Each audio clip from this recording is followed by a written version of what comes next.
We're back here at Kever Rachel. Take a little swing shot here.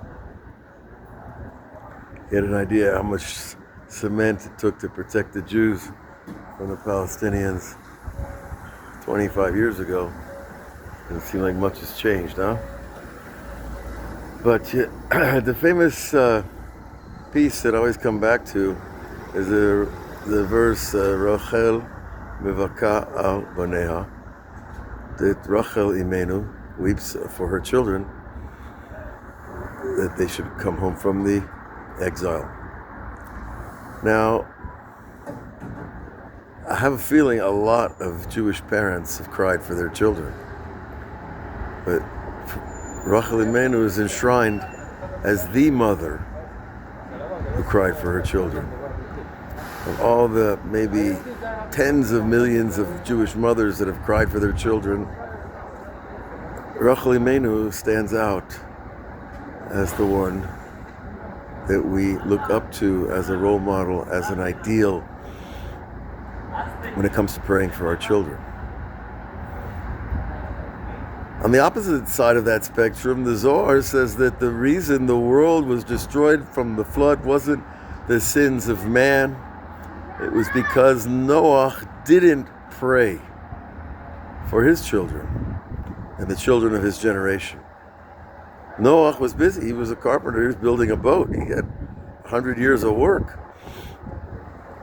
And you think he'd have some time to pray for the generation. And yet, no.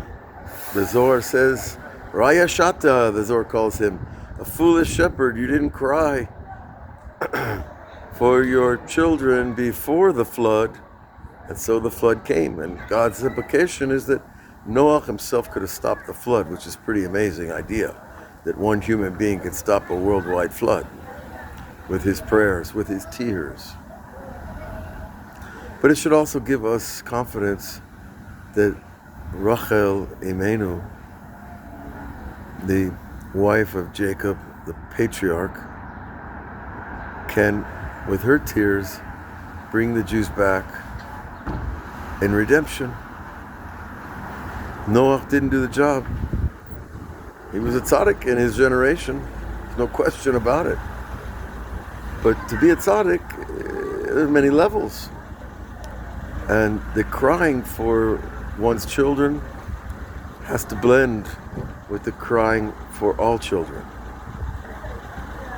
And I have a feeling that also Rachel Imenu, with her own divine inspiration, understood that she was crying for generations and generations of children to come back to this holy land.